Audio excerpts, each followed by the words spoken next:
Are you ready? I am ready. Are you coming? Hey everyone. What are we going to talk about today? Well, one of the questions we get asked all the time is, how did we end up with a fifth wheel? So Jill and I have had 4 different rigs, so today we're going to bring you through the history of all those rigs and why we now have a fifth wheel toy hauler. You want to grab the door? Right now? Well, if we want to leave on our walk. Our journey started in 2009. Well, actually, the journey started when I was knee-high to a grasshopper. Well, I guess I'm still knee-high to a grasshopper, but it started when I was much younger. Yes. Let's go through it. All right, let's do it.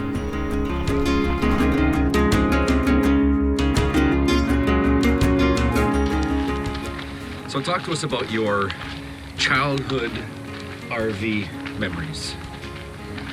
Well, the first memory of the RV was this little RV that we had and we parked at my grandpa's cottage. And I don't think we had that one very long. Mom and Dad just told me that it was a 17-footer. And I think it was a matter of weeks that we owned that one and we upgraded to a 23-foot. But it was basically stationary at my grandparents' cottage every single summer for close to 10 years, I think. So that was used mostly just to sleep in, I'm guessing? Yeah, to sleep in. Mom cooked in it. You know, it was our cottage. That's what we did.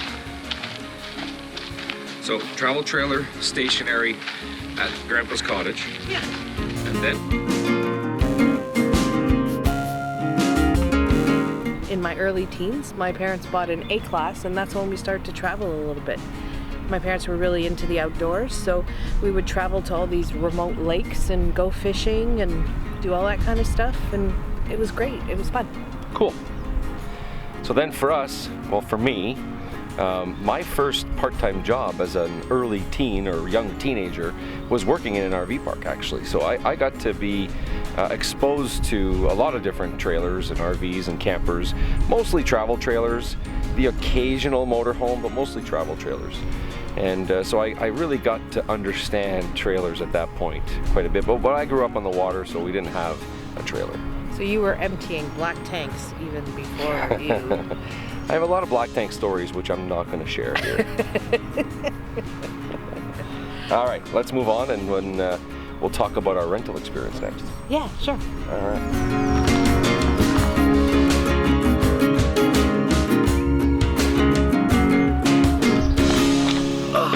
Okay, so what was next?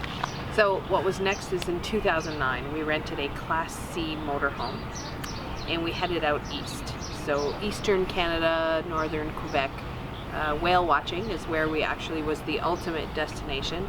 Loaded up the 4 kids in this RV, no slides, no nothing. A lot of people were telling us we were crazy, but it was the best trip ever, don't you think? We had a great time. The kids loved it. I think even to this day, so many years later, they still talk about that trip like it was one of their best, fondest memories of a family trip. So that, for us, kind of spelt, maybe this is kind of cool, you know, like maybe we should consider looking into investing and buying our own now at this point. Yeah, for years I knew that was the vision. I knew that I wanted RVing to be part of our family life. So that kind of cemented it, and we knew that it could happen. And that's when the shopping began.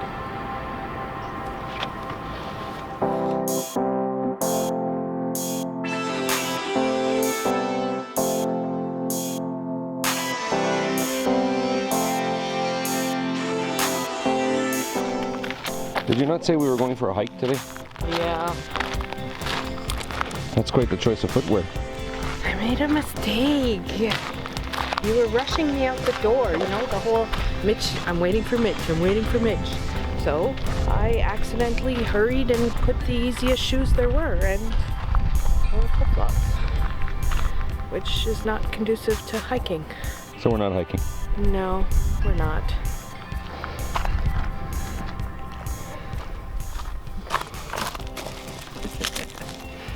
So next up was our travel trailer.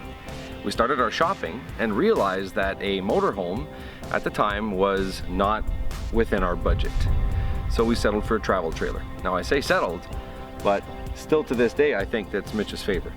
Well, it was my favorite for the time period that we were in. We had 4 kids, and I remember shopping around and looking at all these RVs and telling the, RV sales rep, saying like, whatever you do, I don't want to have to undo a couch every single day for my kids to go to bed.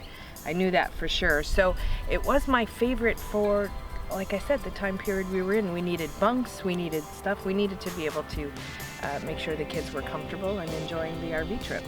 And we chose to be stationary. We got a seasonal site with our 32-foot travel trailer. And although we did tow 1 week out of each of the, I think, 5 seasons that we owned that travel trailer, and we didn't have the ideal towing setup, but we made it work.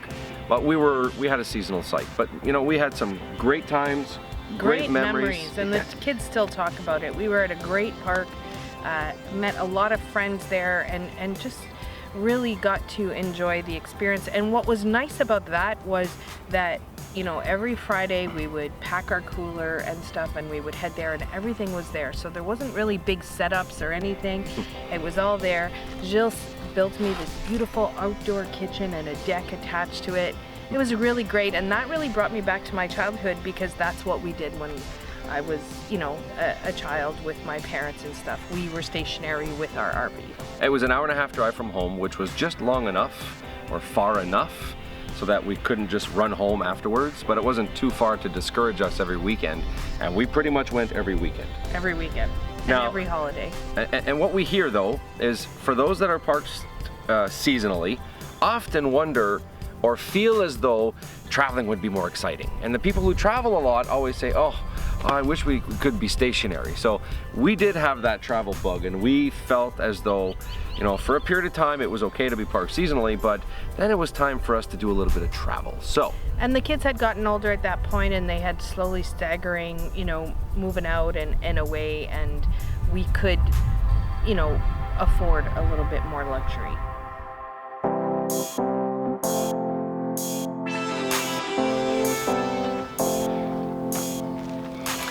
So now that we got the travel bug, we decided to go motorhome. So we purchased a Super C motorhome. Yeah, it was slightly used, because obviously they're a little more expensive. Now you're purchasing a vehicle and an RV. But we went Super C, and it was late in the season. And it still had bunks, because I had the hope that the kids would keep coming. The hope. It was that stage, where they came, they didn't. They came, they didn't. But we were gonna keep doing this. So we did buy a unit with bunks. Now that was short-lived. Yeah, very. We bought it late in the season. It got put into storage. We used it as a, let's call it a limo, if you will, for an event that we had to attend down in the US. So we traveled 10 of us in the rig. But then we ended up trading it in before the next season. And that's when we went to our brand new Class A motorhome. And that was a great rig too, but we'll tell you more about that on the beach.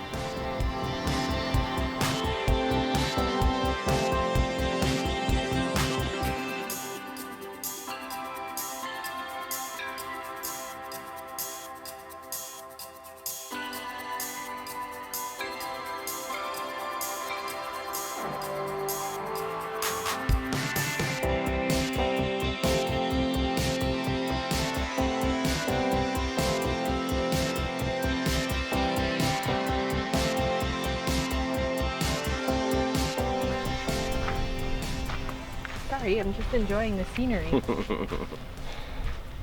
Now at this point we have our Class A motorhome, and there's something else that we started doing, which is riding motorcycles.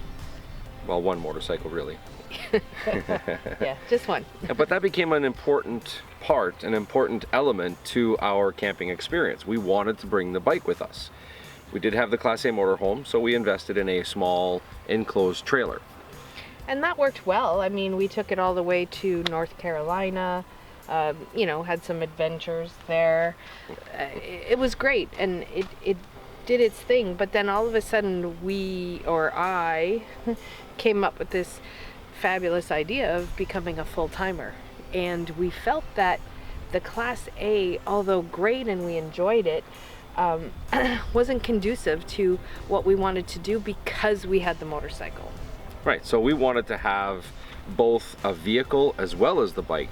We didn't want the Class A motorhome to be our grocery getter. We wanted a vehicle, a separate vehicle, to go out and do some shopping or pick things up. Now what many people do is they have this huge enclosed trailer that encloses the motorcycle as well as the car of choice, but we felt that was too big, too long. We were already limited in many parks that we could go to based on our length with the 12-foot enclosed and the rig. So adding another 15 or so feet to the trailer to accommodate both vehicles just wasn't going to work. The Class A motorhome was fantastic. It was great for, quick, easy, comfortable setups. Very little work involved in a setup, and really, that was amazing. And it was great for the pets too. They loved the fact that they had the run of the RV when we were traveling. Right, and for people with small bladders when you're traveling. Seriously? He's awful. He's awful. He picks on me all the time. I don't know if you guys see that or not, but he's always picking on me. I would empty my tank when we filled the gas tank. One time, every several hours. Anyway, we did know that the Class A motorhome was also not going to be conducive to our needs moving forward for very long. So that's when we... So I started suggesting a toy hauler, but Jill was... You were quite against it at the beginning. Yeah, I couldn't wrap my head around, losing 10 to 12 feet at the back of your rig to a garage. And most toy haulers, most conventional toy haulers, cram the kitchen, living room, dining room into that center section with the bedroom and bathroom at the front, above, on a fifth wheel. Full-time living, losing that much space. I know they have benches that come down, and they have beds that come down, but to me it was still a garage, and I just couldn't wrap my head around that. So we started shopping again. Lo and behold, we stumbled on the Grand Design Momentum 376TH.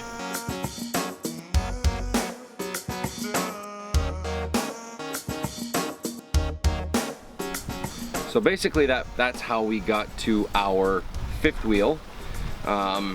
In the lineup of rigs that we've owned, from the rental C-Class to the travel trailer to the Super C to the Class A motorhome, and finally the fifth wheel. And the fifth wheel really accommodated for us in a number of ways.